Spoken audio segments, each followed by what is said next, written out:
52 properties in 52 weeks. That became my new minimum threshold goal. I started at 21 as a real estate investor. Didn't know what I was doing. Had no idea how I was going to buy real estate. Struggled my first year to make it happen. What I've learned along the way is expanding those goals and expanding those visions well beyond what you know how to do forces you to figure out those systems, gain the knowledge. If you get good at building meaningful relationships, that helps in any business. If I could be the one that adds the most value to everyone else in this room, guess what? Everyone else that you added value to will remember that. The fastest way to get what you want is to... Welcome back to another episode of the Hybrid Real Estate Professional Podcast. I have a fun announcement. I'm starting a free local real estate investor mastermind group here in Houston, Texas. The meetup is part of a national network called the Cash Flow Breakfast Club, which is based on a book written by one of my favorite real estate investors, Omni Casey.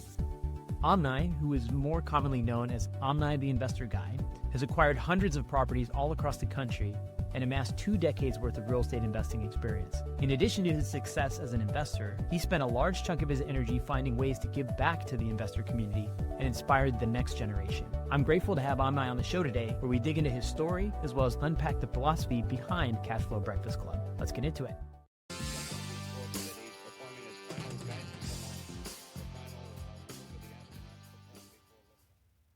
All right, welcome to the Hybrid Real Estate Professional Podcast. Today, I'm joined by a very special guest, Mr. Omni Casey, most commonly known as Omni, the Investor Guy.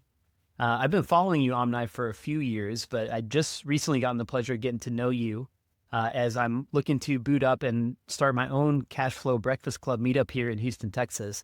But for those who aren't familiar with your story, I'd love for you to just give a quick intro in your own words. Yeah, I appreciate it, Aaron. It's great to connect. We definitely got to know each other a lot more over the last few months, and we have a lot of mutual connections, a lot of mutual friends that have been saying that we got to get together, and excited to finally be on your show here. But yeah, I'm Omni, and I've been an investor now. I could say more than half my life. I'm early 40s. I started at 21 as a real estate investor in Hawaii. Didn't know what I was doing, had no real direction, had no real money. I was working at a surf shop at the time, so you don't make money working at a surf shop. But I had that entrepreneurial bug, read that purple book, Rich Dad, Poor Dad, that kind of shifted my mindset, like so many people probably on your podcast start somewhere along those lines. And I was still a little lost because no one in my family was an investor. I had some entrepreneurs. My dad owned his own construction, roofing, waterproofing company. My mom had a stay-at-home business, at-home business, but no one was in real estate. No real estate agents, no real estate investors. So that was a whole new world for me. And I literally found my first mentor selling him a surfboard. So I was selling surfboards, and I was asking everyone that can afford a top value surfboard, a $2,000 surfboard.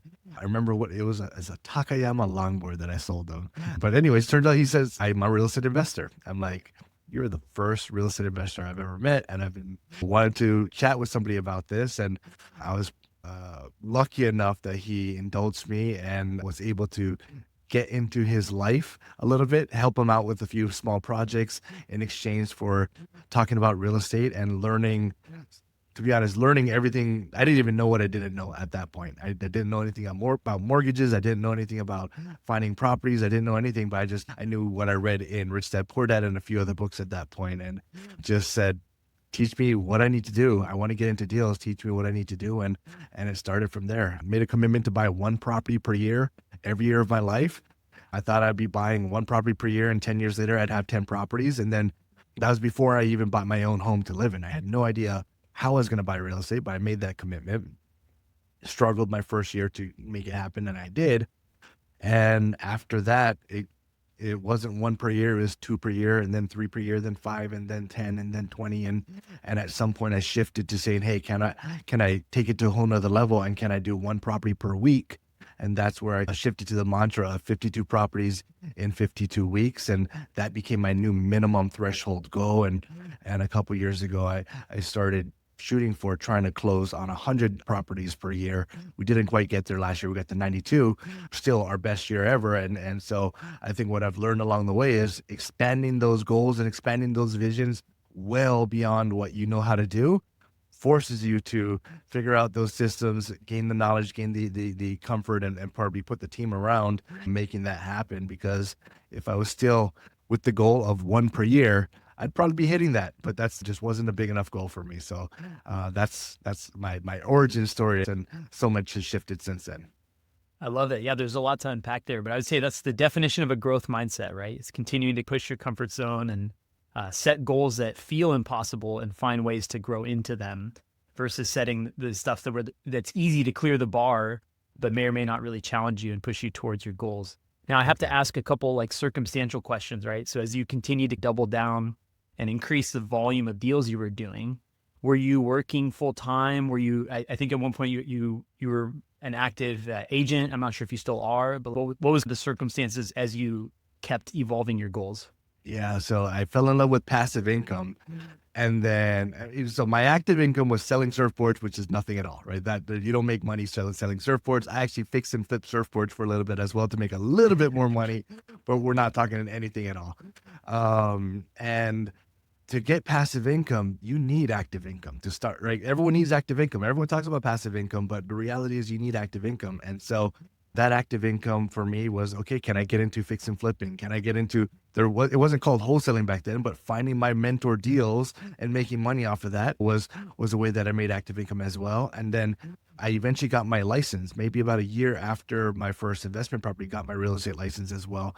I didn't look at real estate as an active income. It looked at it as a step towards unlocking a lot of knowledge that I couldn't get because I just didn't have there weren't many investor friendly agents back then. There's still not a lot, but the reality is my agents, I was related to the agent I was working with, great residential agent, knew nothing about what I was doing on the investing side and couldn't help me. And he was really the barrier to me accessing information. So I got my license primarily because I couldn't fire him because he was family. And I got my license for that reason. Once I got my license, probably 4 months or so in, I looked at being a real estate agent as a business and dissected it and said, this is a really cool active income business. It's definitely not a passive income. It's definitely not financial freedom, but it's uncapped, scalable business that you can grow that's very geographic dependent. But at that time, I was living in Hawaii and I was planning to be in Hawaii for quite a while. And it just made sense for me. Yeah, that makes sense. Yeah, the people get very drawn into the idea of passive income, only to realize that it requires some form of capital to fund that. And usually people run out of their own money, whether it's after the first house or the second house, or at some point you run out of your own money and you got to either generate more of it or you got to go find more of it from other people. Yep. And so I've heard you on other shows and some of the studying I've done on your story that you've built a toolkit of different ways of funding deals, finding deals. Can you talk a little bit about kind of the deal machine that you built, especially as you started to get towards this 52 homes in 52 weeks type model? That's a machine more than it is a kind of passive, let me just surf the MLS type approach. Yeah, I think at every phase in growth, there's a barrier to break through, right? It's almost like we have a paradigm or a business. And I don't know if this is the only way, but I typically just break the model. I break what's working for me. I push it to the max till it's broken. And then I got to pick up the pieces and say, what am I keeping in the next phase of whatever I'm, building in my business and or my life? Starting out, it was clearly knowledge. I had no knowledge. I had no experience whatsoever. So I had to get to the point of I had knowledge. And that was my limit of, I didn't even know what I didn't know. So I couldn't even talk about different, it was rental property and flip. Those are the only two things in my world after a year that I knew about. And there's just so many other options after that, right? So expanding my knowledge was that first barrier, and then quickly running out of cash and then figuring out how do I make more money? And so I had to become really good at making money and put a system in place primarily as a real estate professional, making money, and then the discipline of not spending that money. Now I have this newfound money that I've never had before, but I could easily go broke, still making a lot of money just by changing my lifestyle. So putting the guardrails in place of saying, hey, I'm not disciplined at all. If there's money in my account, I spend it. If the reality is I need to hide it from myself. I need to send it away. And so me stashing money, I call it stashing money in properties by buying properties is the only reason I've had that. If I didn't buy those properties, I would still have same amount of money I have today. The reality is don't have excess funds or anything along those lines. It would have been, I don't know, cars and snacks. And I don't know what I would have bought, a bunch of surfboards.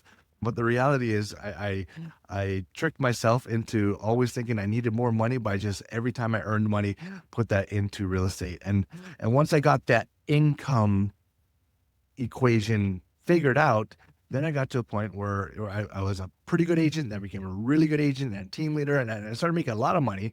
And then I, for the first time ever, had the issue of I got more money than I know what to do with on deals. And I couldn't find enough deals, primarily because I couldn't really afford what I wanted to do in Hawaii. So at that point, I was investing outside of Hawaii in cash flow markets, and I just did not have that system in place to generate those deals. And that's where the networking, just understanding of the networking came into play.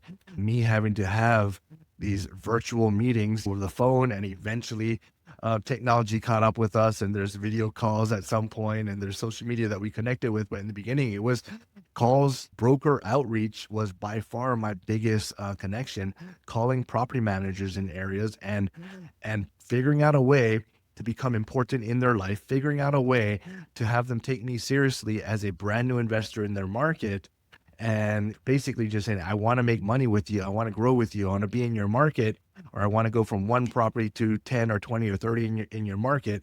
And that was the majority of my networking. And somewhere along the way, so I'm in Northern Virginia now. We moved out with my wife here about 15 years ago. I actually had a brokerage of my own, taught a bunch of agents. And during that process, realized that we can get people to come to us for networking if we gave them something of value. And we tried a lot of different things that we can get people for value. Teach people how to buy a home.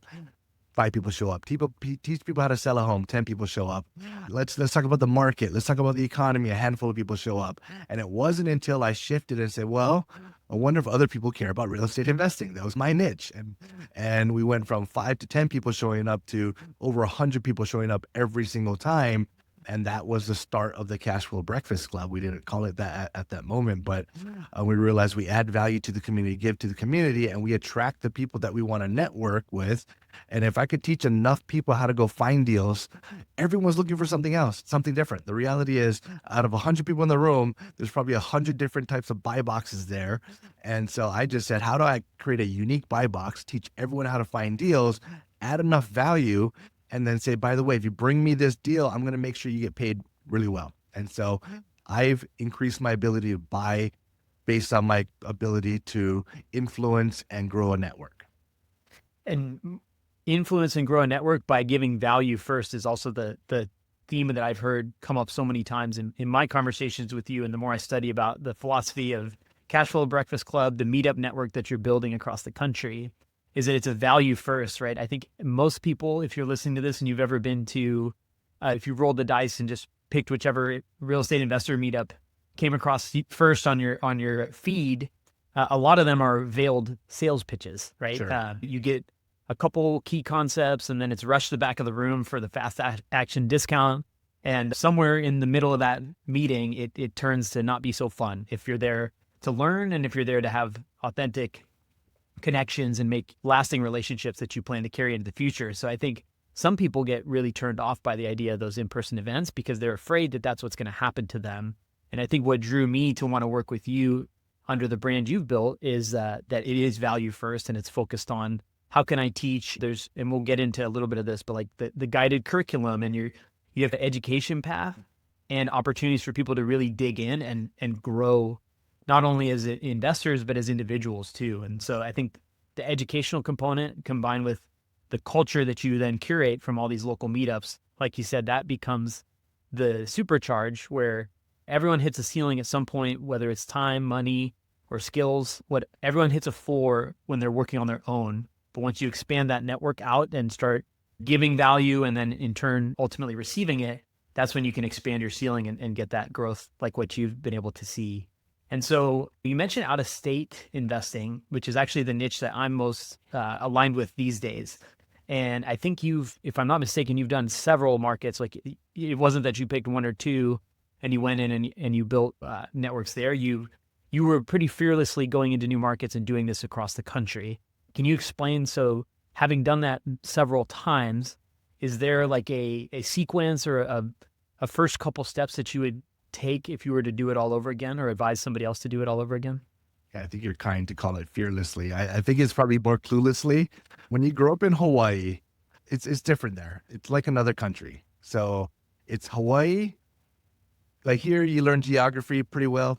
Hawaii, it's Hawaii and everywhere else. That's what it is. Like, so I literally barely knew the difference between Texas and Georgia and Florida. Like it's just a point on the map that I've never been to. And, so it really just came down to, okay, where can I afford is the first thing. Because one, if I wanted cash flow, I couldn't afford Hawaii. It just didn't exist. So I just had to look at where can I afford. And this is before all the major websites out there. So it really is calling up brokers, Googling stuff, but there's no Facebook groups. Facebook wasn't a thing at that time yet.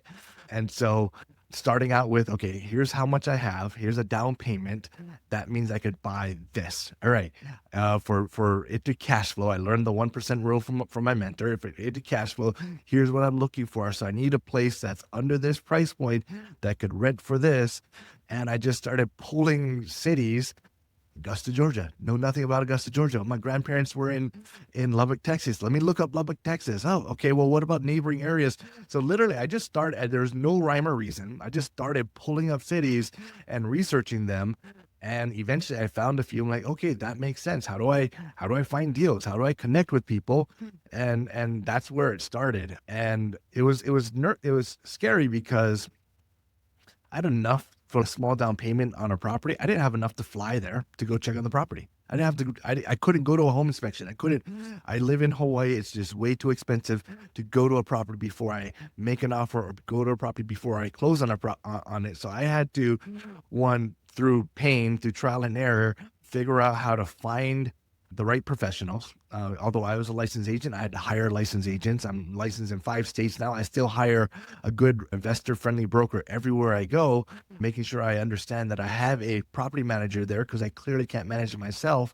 And I had to run those numbers as if I had to pay someone to go do that work for me.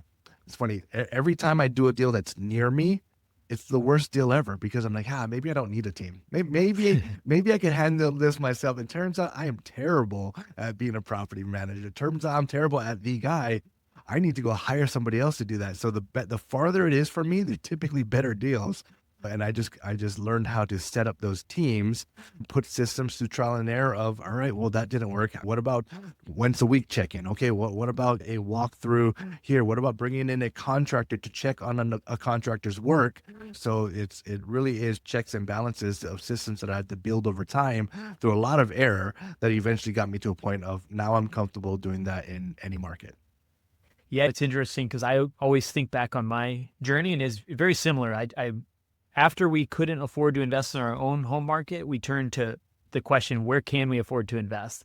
And we did the same thing. We just pulled up a map and started scouring the Midwest and the South and looking for a cash flow market. And we landed on an area in Iowa. And I think of all the, in hindsight, avoidable mistakes that I made the first time around. The first property manager we hired, we ended up having to fire within 10 weeks. And then they went out of business and there were all these red flags we were blowing past.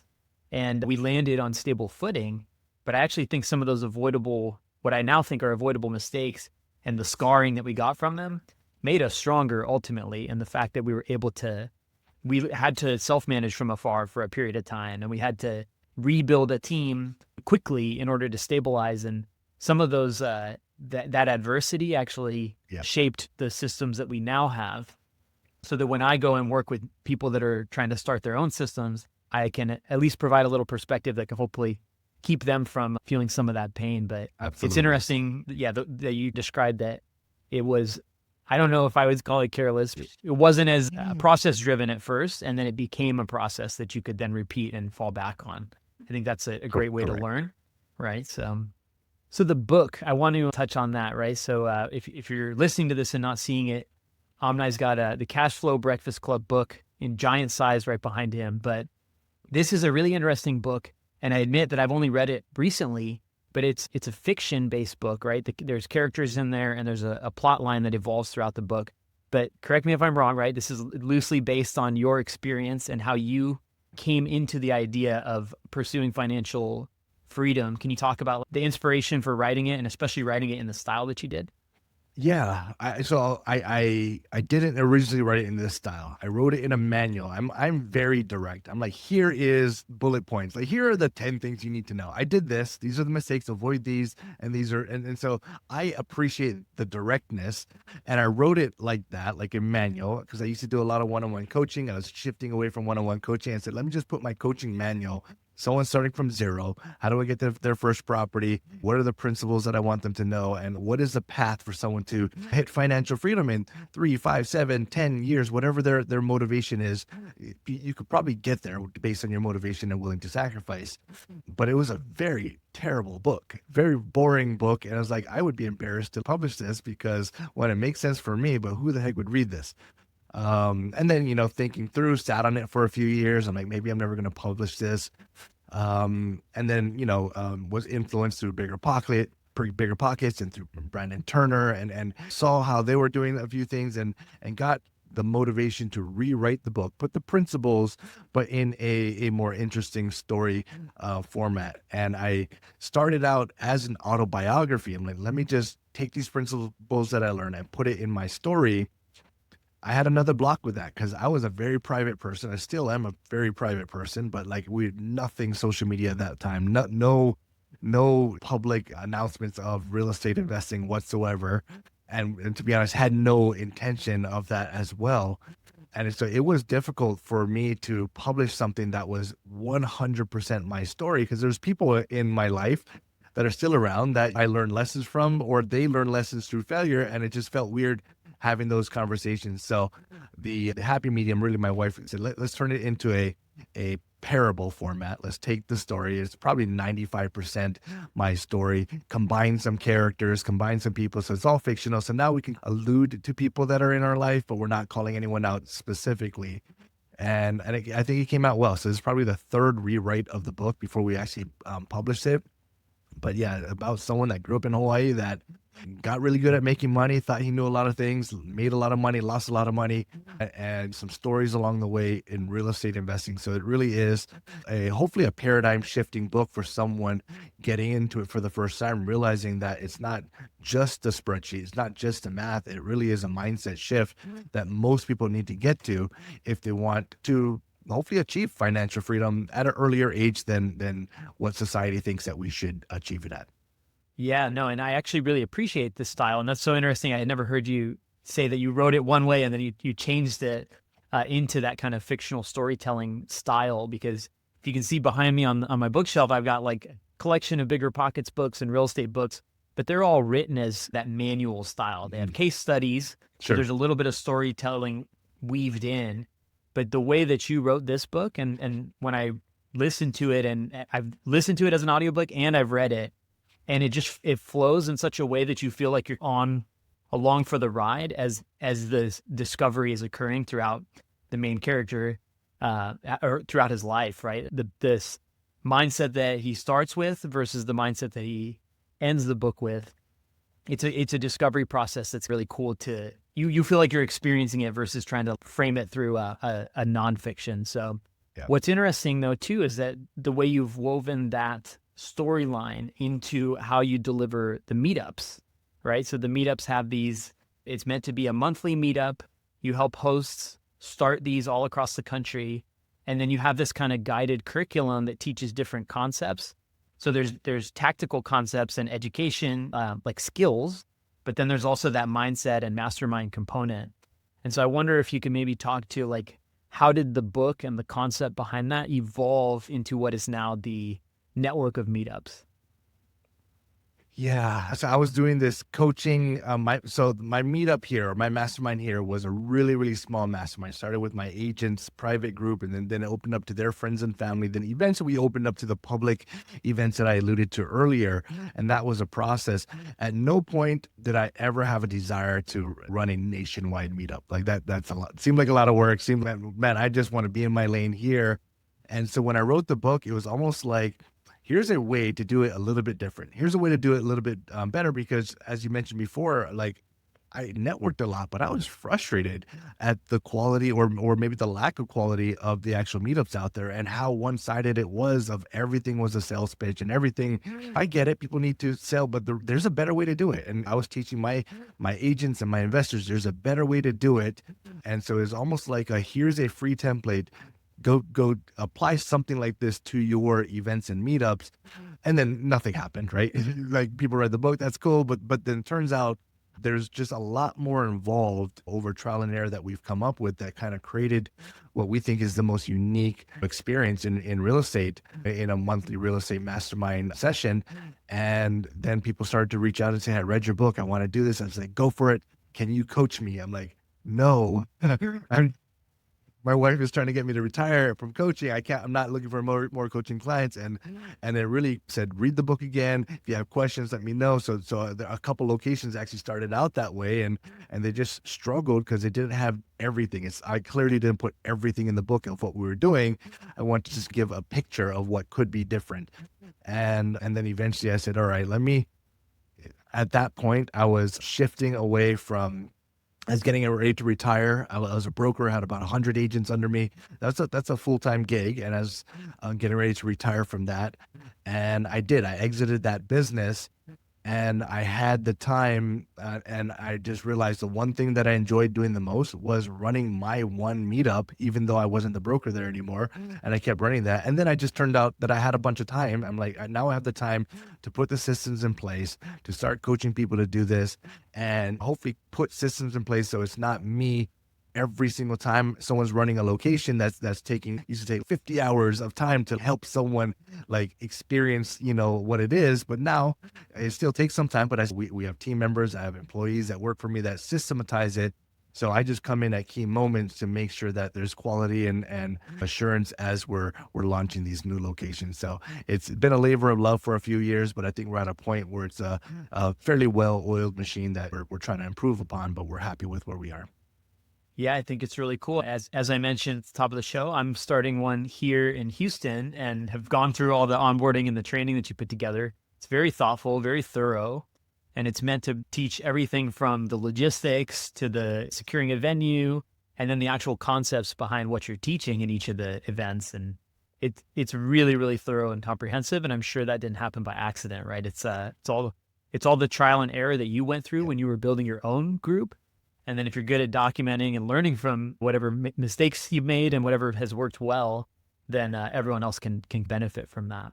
So you said the word mastermind a couple of times. And one thing that I find really funny is that I never realized that I'm in a little echo chamber of other real estate investors, and I'm in a few different masterminds myself. And I throw that word around as if everyone knows what it is.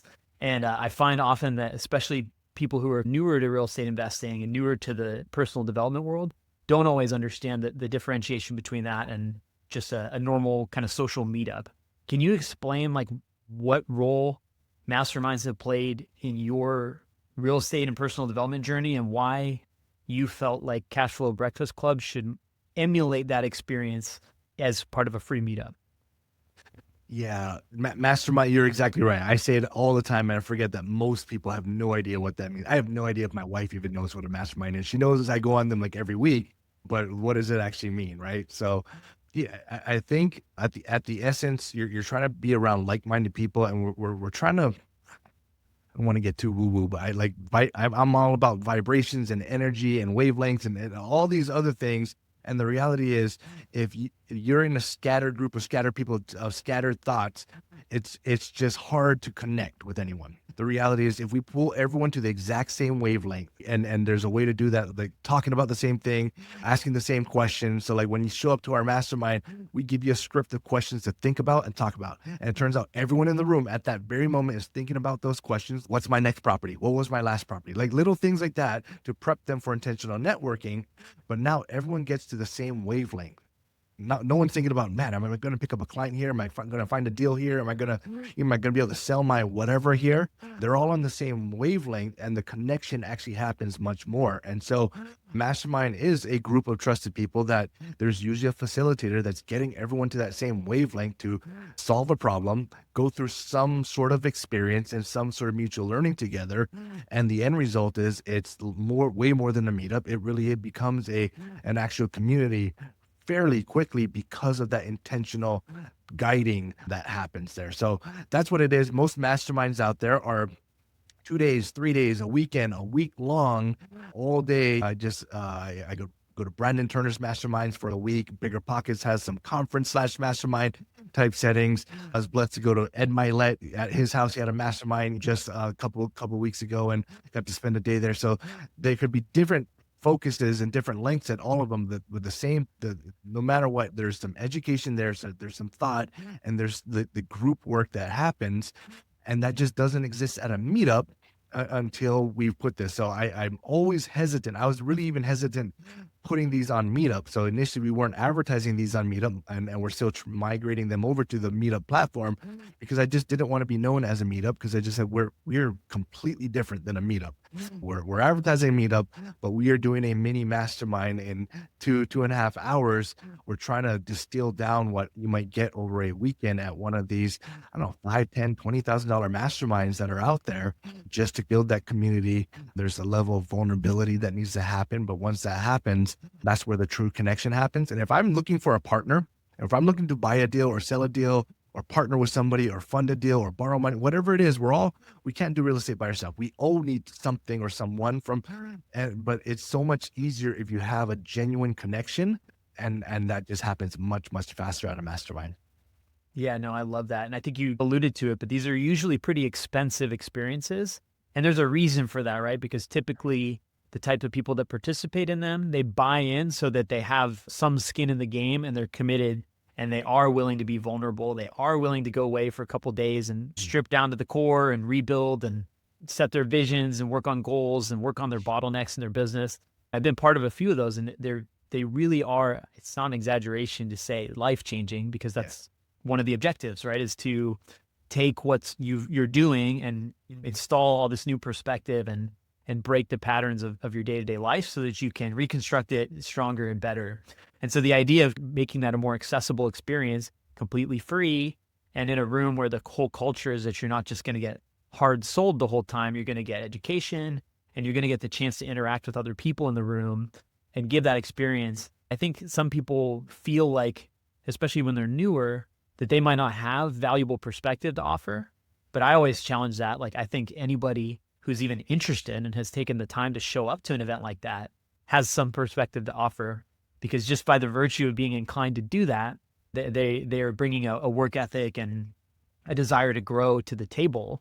And that will attract over time other people who are interested in doing the same thing. And we all have unique skill sets. We all have unique interests, and everyone has different needs. So I love the idea that type of experience, people that are showing up to one for the first time might be expecting it to be a cocktail mixer, right? and then they walk in and people are getting real and solving real problems. And you've got to imagine, maybe there's some awkwardness sometimes where people are like, maybe this isn't for me. But then over time, as you build the culture, people self-select in, or maybe they opt out. And I think that's an interesting way to go about it too. But have you found, now that I forget how many you've opened across the country now, but have you found that this culture and installing this and putting the hosts in place, that you've been able to replicate a lot of what you had intended? Or is it working the way that you're hoping it would? Yeah, it is. Well, just like anything, there's successes and failures. So we've had some locations that are just crushing it, and they've like as good, if not better than the original. And then we have some locations like they just like it fell flat on its face. And really the only difference is the commitment of the leaders, maybe choosing the right leaders. And so the bottleneck to the growth, and something I haven't figured out yet, is as I'm still very hands-on in approving and selecting. Like, I need to meet people multiple times face to face before we put our stamp of approval on somebody. And that's an exhausting process. I'm in meetings all the time, connecting with people, like in interview 1, interview 2, interview 3. and to see if they're the right fit, because I think now we know the type of person that we're looking for, the type of, we say it's a go-giver mantra, right? The book, The Go-Giver, someone that believes in the value of giving, giving, giving, giving without anything in return is what we're looking for. And there's so many people that don't believe in that, and that's okay. That's okay. I'm not saying it's the only way to think, but it doesn't work unless we're go-givers. If we're saying, hey, I'm gonna give you a bunch of free education today, but at the end I want you to sign up to be my client, or I want you to give me money, or I want you to invest in my deal, or I want you to whatever it is, it just doesn't work. It becomes transactional. You're still adding the same value. Like what you taught them is exactly the same, but it's different. There's no magic in the room. People really don't feel like they really, really want to come back. And so it really is finding the right people. And we have, for let's say the majority of our locations, we found the right people. There's been a handful where we say, oh, not the right. We've actually pulled it back. We've paused it. We got to bring in a different leadership in the area, because once we should be getting calls of gratitude. We typically get messages and calls of gratitude from people in the area. And if we get calls of complaints of, hey, this is not what I thought, someone was trying to sell me something, or whatever it is, that goes against what our policy is. And so I think the interview process, it has been the bottleneck, but it is why we have such quality locations now.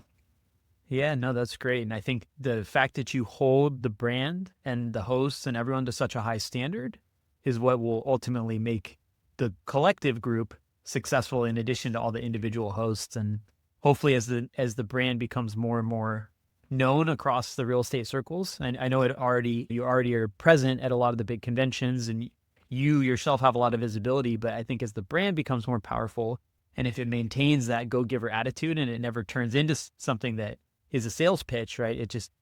Everyone can make each other stronger, including obviously, of course, all the people that attend these events. And of course, that's what drew me to want to join forces and start this up.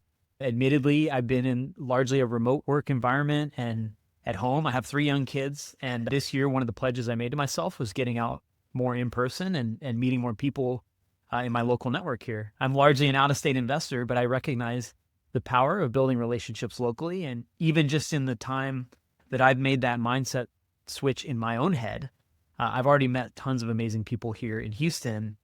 And I can only imagine once we start this up and we build some momentum, that those rooms are just going to be full of great energy and people that are, really making progress towards their goal. So I know we spent the majority of this interview talking about the meetup and networking and all that, but I wanted to do that with you intentionally, because I think there's the skill sets and there's the scaling and the buying and the acquisitions. And people talk about that stuff all the time, but I do think that it's the personal development that's pushing your mindset, constantly wanting to grow and putting yourself in uncomfortable situations, meeting new people and all that really is what moves the needle, especially over the long term. So I don't know. I'm fine with the idea of networking being a focal point of my approach. And I think based on your story, it sounds like that's the conclusion you landed on too. Tell me if I missed the mark there, but I think that's one of the things I read from your story. You're exactly right. There's so many ways to grow a business, and many of them will work, right? But if you get good at building relationships, meaningful relationships, that helps in any business. So I say this all the time. Like we've never charged for a Cashflow Breakfast Club. We don't make money, but I've made so much money running the Cashflow Breakfast Club, because ultimately, although I'm not asking for anything in return, people come to you and say, what can I do? How do I be a part of your life? What do you need? And it's usually, while I'm growing, I need more deals. And so I tell them, here's what I'm doing. I'm looking for more deals. And by the way, if you find deals like this, one, I want you to buy a deal first. But if you come across a deal that is too big for you or it's not the right fit for you, I want you to think of me. And so like that message and that dialogue over the last handful of years has turned into hundreds of deals, more than likely, just from within our community partners. So no matter what we want out of running a community, our leaders always benefit as long as they're doing it the right way. You showing up as a member of a community like this, same thing. You're trying to figure out, how do you add value? Like you're one of the members showing up. How do I add value? If I could be the one that adds the most value to everyone else in this room, guess what? Everyone else that you added value to will remember that. And they're going to figure out like, John, what did John want again? What does John do? I need to figure out how to give back to John, because he's already sent me 2 referrals and sent me 2 recommendations or whatever. And people there's reciprocity. People start to feel like weird and guilty and unbalanced to the core and to the soul, unless you're a psychopath. If you're not a psychopath, you feel unbalanced and you have to balance that scale. And I got to figure out a way to give John back something. He's looking for deals, or he's looking for a partner, or he's looking for that. That's what happens. So the fastest way to get what you want is to just help as many people as possible get what they want. Yeah, no, I love that. And I'm glad you mentioned too that you don't have to be a host in order to benefit from the network that these events build. Being a valuable contributor and someone who shows up consistently, who's paying attention when the speakers are talking and teaching, participating in the small groups, giving people your own perspective, even if you're not an expert on something, trying to at least add your point of view in a way that might be useful. People do notice that stuff. And there are a lot of other people in the room other than the hosts that are other real estate professionals doing deals in your area. And so I think that if you show up with that service mentality, even as a participant, there's no way it doesn't come back around at some point. So I love the philosophy you built. I'm hoping this will be one of several conversations we have on this podcast, but I wanted to time this around. We have our first event. By the time this airs, it'll be about a week out. And we're going to do it once a month here in Houston at a building called the Texas Real Estate Investment Center on the third Wednesday of every month. And I will put the link to not only our event, but Cash Flow Breakfast Club, the website, so you can check out the book, learn more about Omni's story, and all that. But thank you so much for coming on. If anybody else wants to get in touch with you, what's the best way to do that? Yeah, that website, Cash Flow Breakfast Club, is probably the easiest way to do that. All my contact information is there. Social media, Facebook, Instagram, LinkedIn. I'm Omni, the investor guy, so you can find me there and connect as well. Awesome. Well, thank you so much for your time, and we'll have to do it again soon. Absolutely. Thanks. Thank you for making it to the end of today's episode. As you may know, podcasts are very difficult to grow organically. If you're getting value from today's episode, I'd deeply appreciate if you can take 30 seconds to leave my show a 5-star rating and review. This will go a long way to help me reach more listeners just like you. Thank you so much in advance.